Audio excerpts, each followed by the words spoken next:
Hi, this is Allie with the Perception Trainers, author of The Perception Diet, and today I'm here to bring you part 5 of our Self-Love 101 series. So, if you missed any of the 1 through 4 so far, I've put links to all of the videos down below, because I feel like this series does kind of go like chronologically. And so I would highly recommend watching the videos in order and thinking about them and seeing if you can start to apply some of the things in the videos to your life before watching kind of like the subsequent video. Today I'm talking about what I believe is the 5th step in the journey towards self-love, the journey back to self-love, and that is loving yourself in the middle of it. So what do I mean by loving yourself in the middle of it? Well, most of us, I think, and myself included, either believe or used to believe that that self-love will come at this time when you're perfect.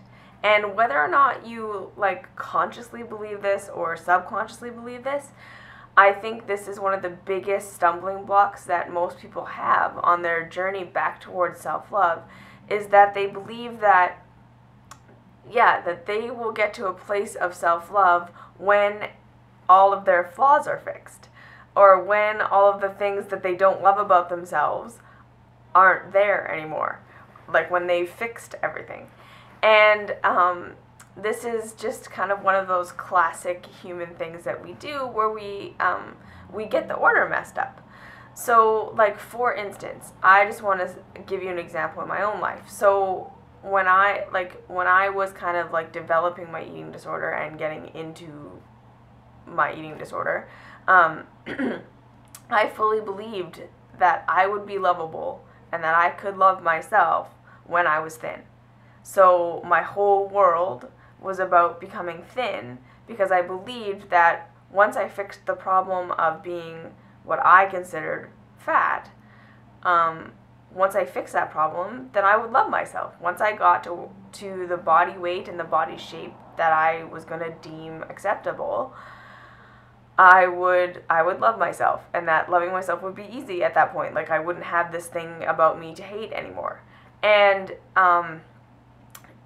obviously, you guys have probably heard this story a million times in a million different ways, but yeah, when I got there, when I got thin, when I got to a lower weight, when I got to the point that I was very, very thin, I still didn't love myself, and I still wasn't happy, and I still wasn't, I still didn't have a life that I wanted. I still didn't feel the way about myself that I wanted to feel. I still had all this self-hate and all this self-loathing that was, pretty much overriding and overruling everything. And it didn't matter how thin I got. And this was the problem, that, there wasn't gonna ever be a low enough number. There wasn't on the scale.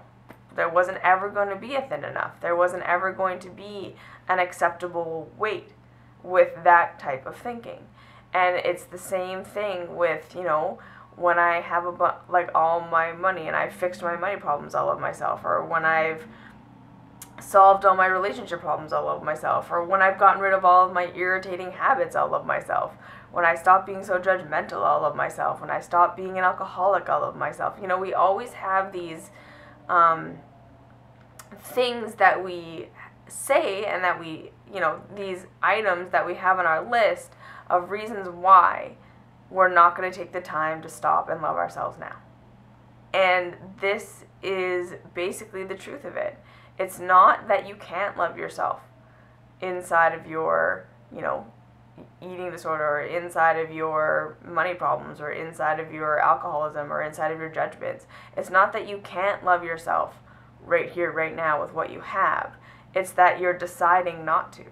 It's that you've made a choice that right here, right now, you're not good enough, so you're not going to love yourself. And this was something that I needed to come to also, right? And it was a tough realization. It was hard to admit to myself that the only reason I wasn't loving myself was because I had decided I wasn't going to love myself. And that I had made up all these rules for why I couldn't. And the truth was that none of those rules were true, and none of those reasons were actually legitimate reasons not to love myself. And the kind of the moral of the story is, once I started loving myself, once I actually came to a place where I wasn't waiting for the outside of me or the personality of me or how I expressed myself in this world to change before I loved myself. Once I decided that I was just worthy of love right here, right now, in the middle of all my crap, that's when all my crap started to heal. And this is kind of like the thing that I hope that you can kind of wrap your mind around, is that, the point of coming back to self-love is not so that your flaws will go away. It's not so that now, I'm loving myself, so all my flaws should go away. Because, I'm not saying that now I'm like this flawless person who has nothing that I should judge myself for. That's not true. I still totally judge myself for being a judgmental person sometimes. I still judge myself for, many things. But the point is that, those moments of judgment, they come up, and I notice myself judging myself, and then I stop, and I say, you know what? No, I love myself right here, right now, even though I just judged that person. And I love myself right here, right now, even though I just spent the last, 2 days worrying about money and not trusting that I was going to be provided for, even though I've always, always, always been provided for. This is the process, right? So it's catching yourselves in those moments where you really want to express judgment towards yourself, or be harsh towards yourself, or to reject yourself for something that you're doing, and deciding to love yourself anyways. And I can tell you that I get it, that is absolutely one of the hardest things in the world to do sometimes, because you and everyone and me, we've built up such a strong belief in the fact that we cannot be loved inside of this thing, that this is the thing that makes us so unlovable. And to counteract that, and to love yourself in the middle of something that you find to be totally repulsive, can make you feel like you're giving yourself permission to be a bad person, or you're giving yourself permission to be these terrible things, and that loving yourself in the middle of it is going to make it so that you never change, and you're always going to be this shitty thing that you think that you are. But that's why this point is so important for me to talk about, I feel, is because the truth is, when you can bring yourself to a place of loving and accepting yourself, even in the middle of the thing that you hate about yourself the most, that is you understanding on a deeper level who you really are, and bringing that person forward.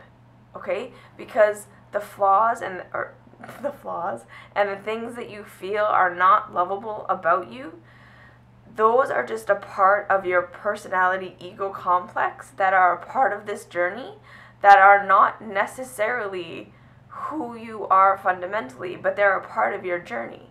And we're here to learn, to accept, to find what is lovable and what is real inside of everything. We're here to experience the contrast, to pull us back to the truth. And so what I'm saying is, those things about you that you have deemed unlovable and unworthy of love, and the things that need to be fixed before you can love yourself, those are the things you have to love in order to return back to who you really are. The longer you reject them, the longer you push them away, the longer you say, I will love myself when that thing is gone, the longer that thing is going to stick around. And that's just kind of the truth of the matter. We cannot get away from something. We need to move towards something. And I know that that might not make sense. So what I'm saying is, you cannot move away. You cannot become not a judgmental person, right? You need to become a loving person.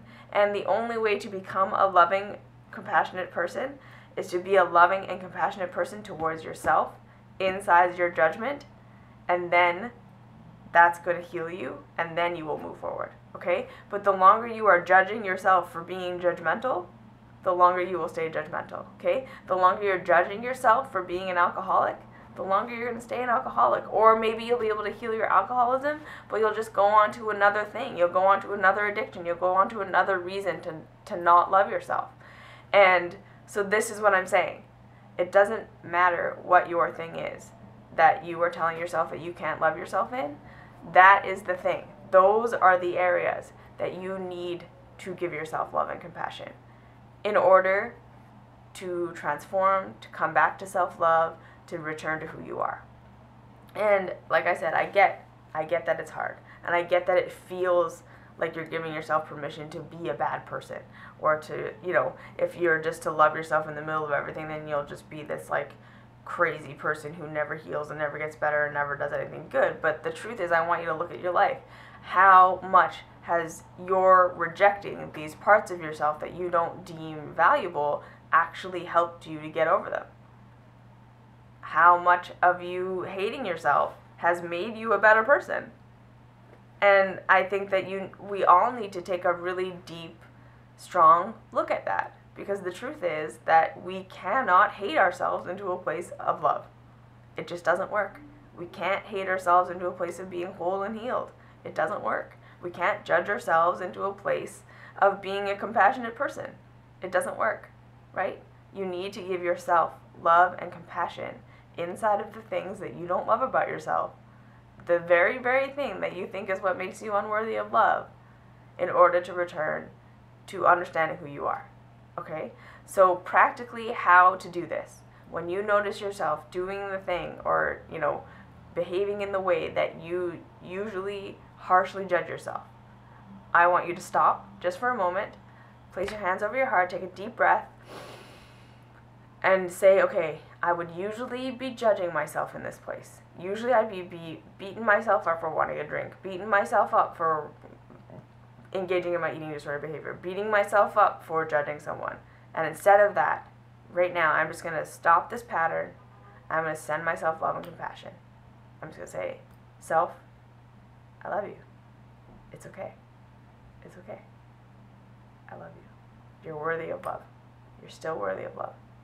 In the middle of this, you are worthy. I am worthy. And then just breathe it. Breathe it in until you can kind of feel it. And for the first couple of times, you might not feel it. And you might miss it. You know, like, continue to judge yourself, continue to judge yourself. Oh, I'm going to love myself this time. So this is not, I'm not saying that you have to do this perfectly every single time or it's not going to work. Any single time that you choose to just interrupt that pattern of judging yourself, you're moving forward, okay? And so the more you can do it, obviously the better. And the more you can just give yourself time and space to feel it, even if you don't feel it right away, you don't feel yourself loving you right away, just give yourself time and space to do that, okay? And you will notice everything is going to shift, okay? It's going to change your life. It's amazing what happens when you love yourself inside of the things that you deemed unlovable. Okay. If that makes sense, I hope that makes sense. If you have any questions, comments, concerns, requests for videos, leave them down below, and I will talk to you later.